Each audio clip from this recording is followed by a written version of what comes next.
Okay, real talk. Kung Fu movies have given us some of the most insane fight scenes ever put on screen. But here's the thing most people don't know. A lot of those fighters, they weren't acting. They were real. Today we're breaking down the top 10 strongest Kung Fu masters of all time. And I'm not just talking about people who looked cool on camera. I'm talking about people who could actually hurt you.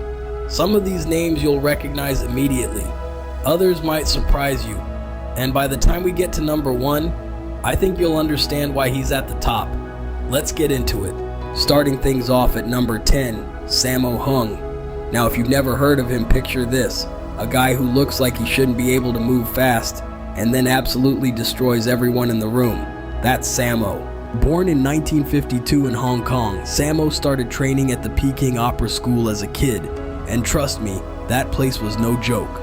Brutal discipline, long hours, and zero excuses. He came out of there with a level of skill that very few people ever reach. What makes Sammo special is that he broke the mold.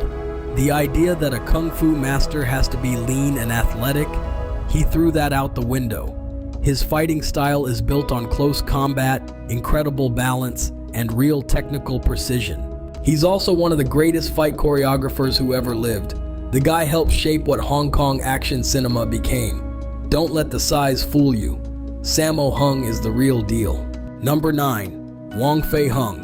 And yes, before you say anything, he was a real person. Born in 1847, Wong Fei Hung is probably the most portrayed martial artist in history. There have been over 100 films made about this man, but here's what the movies don't always tell you. He actually lived it. He was a grandmaster of Hung Gar Kung Fu, one of the most powerful and demanding styles out there.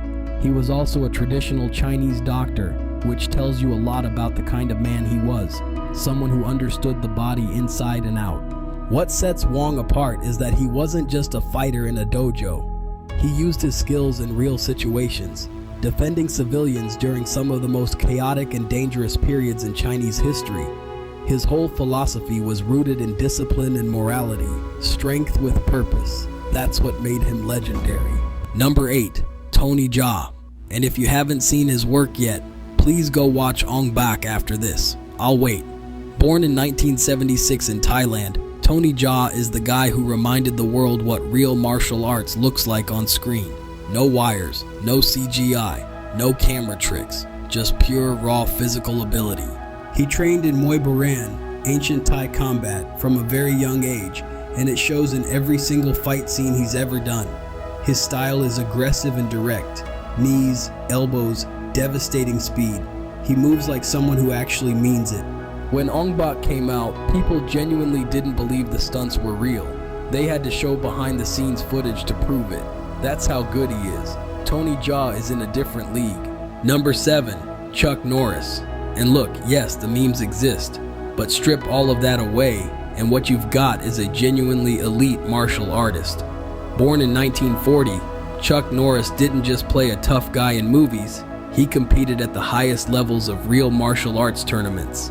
He holds black belts in multiple disciplines including Tang Soo Do, and he trained with some of the best fighters on the planet. He even had a famous sparring relationship with Bruce Lee. What Chuck represents is something different from raw speed or flashy technique. It's control, discipline, mental toughness built over decades. He helped bring martial arts into mainstream Western culture at a time when most people had never even seen it before. The jokes are funny, but the man behind them? Absolutely serious. Number 6, Donnie Yen. Born in 1963 and honestly, one of the most complete martial artists you'll ever see. What makes Donnie stand out is his range. He didn't just train in one style and stop there. Traditional Kung Fu, Wing Chun, Tai Chi, boxing, MMA, he absorbed all of it and made it his own. That kind of adaptability is incredibly rare. Most people know him from the Ip Man series where he brought Wing Chun to a global audience. And the thing is, the way he fights in those films isn't just entertaining, it's actually accurate. He put in the work to make sure of that. Donnie Yen is the kind of martial artist who could walk into any style of fight and hold his own. That versatility is what earns him this spot. Number 5, Jackie Chan. And I know what you're thinking. Jackie Chan? Isn't he the funny one? Yes, and also one of the toughest human beings to ever step in front of a camera. Born in 1954, Jackie also trained at the Peking Opera School, same brutal environment as Sammo Hung. He came out of it with elite-level acrobatics, genuine kung fu skill, and an absolutely insane willingness to put his body on the line. Here's a stat that puts it in perspective. Jackie Chan has broken his nose, his cheekbone, his skull, his sternum, his fingers, his toes, his ankle, and his spine, all doing his own stunts. Every film, every time. His fighting style isn't just about hitting hard. It's creative, improvisational, and deeply physical. He turns environments into weapons, ladders, furniture, shopping carts, whatever's around, Jackie's using it. That kind of real-world ingenuity in combat is something very few fighters have ever had. Number 4, Jet Li. And this is where we start getting into the truly elite tier. Born in 1963, Jet Li isn't just an actor who learned some moves. He's a real wushu champion. He won multiple national championships in China starting from the age of 11. 11 years old, competing at a national level. Let that sink in. His style is built on precision and efficiency. There's no wasted movement with Jet Li. Every technique is clean, controlled, and lands exactly where he intends it to. That kind of mastery doesn't come from acting lessons. It comes from a lifetime of serious, dedicated training. In a fight between brawlers and technicians, Jet Li is the technician that brawlers pray they never meet. Number 3, Yang Chung-fu.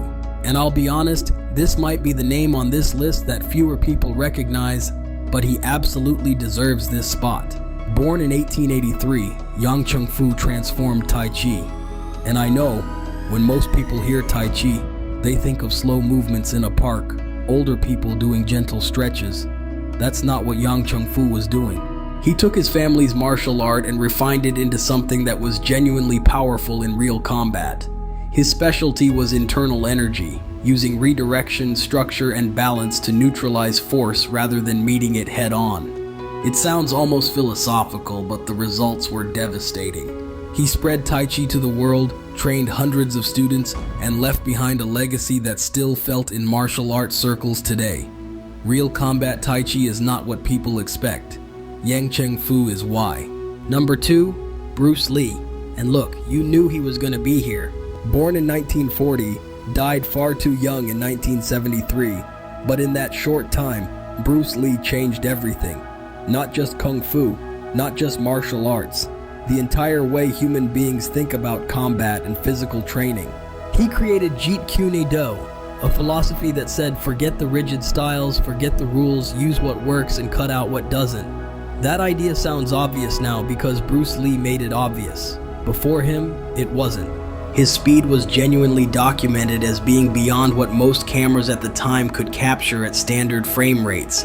His 1-inch punch could send people flying. He trained obsessively, fought in real situations, and studied the human body like a scientist. Bruce Lee isn't number 1 on this list, but make no mistake, his influence on everyone above and below him on this list is immeasurable. And the number 1 spot goes to Ip Man. Born in 1893, died in 1972.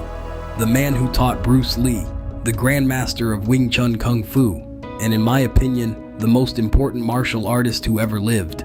Here's the thing about Ip Man. He wasn't trying to be famous. He wasn't performing. He wasn't building a brand. He was simply the most knowledgeable and skilled practitioner of his art, and he dedicated his life to passing that on. Wing Chun, under Ip Man, was about close-range efficiency, tight structure, rapid strikes, and the ability to neutralize an opponent before they even realize what's happening. He trained fighters, not actors, and his most famous student went on to change the entire world. Without Ip Man, there is no Bruce Lee as we know him. Without Bruce Lee, the martial arts world looks completely different. The entire modern legacy of Kung Fu traces back in large part to this one man in Hong Kong who just wanted to teach. That's why he's number 1. And that's the top 10 strongest Kung Fu masters of all time. Now, do you agree? Is there someone who should be on this list that I missed? Drop it in the comments. I read every single one. If you enjoyed this, hit the like button. It genuinely helps more than you think. And subscribe if you want more content like this. I'll see you in the next one.